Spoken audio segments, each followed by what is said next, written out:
ಒಂದು ಘಟನೆ ಆಗಿದೆ ಬ್ರಿಮ್ಸಲ್ಲಿ.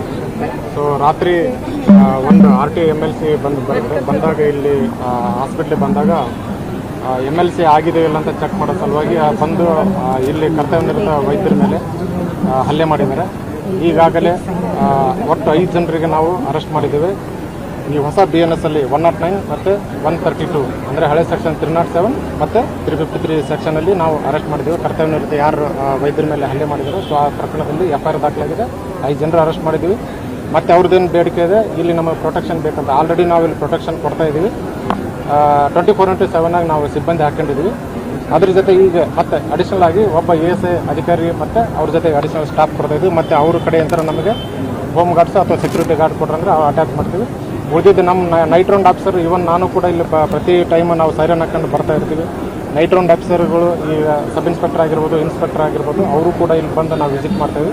ನೆಕ್ಸ್ಟ್ ಆ ಥರ ಘಟನೆ ಆಗಲ್ದಂಗೆ ನಾವು ನೋಡ್ಕೊಂತೇವೆ ಅಂತ ಒಂದು ಹಲ್ಲೆ ಮಾಡಿದರೆ ಮುಂಚೆ ಕೂಡ ಹಲ್ಲೆ ಇಲ್ಲ, ಆ ಥರ ನಮ್ಮ ಸದ್ಯ ಯಾವುದು ಪ್ರಕರಣದಲ್ಲಿ ಕಂಡು ಬಂದಿಲ್ಲ. ಬಟ್ ಆದರೂ ಇನ್ನೂ ನಾವು ಇನ್ವೆಸ್ಟಿಗೇಷನ್ ನಾವು ಮಾಡ್ತಾ ಇದ್ದೀವಿ, ಎನ್ಕ್ವೈರಿ ಮಾಡ್ತಾ ಇದ್ದೀವಿ. ಇಲ್ಲೇ ಲೋಕಲ್ದವ್ರು ಇದ್ದಾರೆ, ಎನ್ಕ್ವೈರಿ ಮಾಡ್ತಾ ಇದ್ದೀವಿ. ಎಷ್ಟು ಜನ ಅರೆಸ್ಟ್ ಆಗಿದ್ದಾರೆ? ಟೋಟಲ್ 5 ಜನ ನಾವು ಅರೆಸ್ಟ್ ಮಾಡಿದ್ದೀವಿ. 5 ಜನ ಇದ್ದರು, ಪೊಲೀಸರು ಇದ್ದರು. ಇಲ್ಲ ಅಂತ ಆ ಥರ ನಾವು ಅದು ವೆರಿಫೈ ಮಾಡ್ತಾ ಇದ್ದೀವಿ. ಒಬ್ಬರು ಪೊಲೀಸ್ ಇದ್ರು, ಸೊ ಹಂಗೇನಾರು ಕಂಡು ಬಂದರೆ ಅವ್ರ ಮೇಲೆ ನಾವು ಏನು ಆ್ಯಕ್ಷನ್ ಮಾಡ್ತೀವಿ. ಈಗ ನೆಕ್ಸ್ಟ್ ASI ಮತ್ತು ಒಂದು ಎಕ್ಸ್ಟ್ರಾ ಸಿಬ್ಬಂದಿ ನಾವು ನೈಟ್ ರೌಂಡ್ 24/7 ಸಿಬ್ಬಂದಿ ಇದು ಮಾಡ್ತೀವಿ.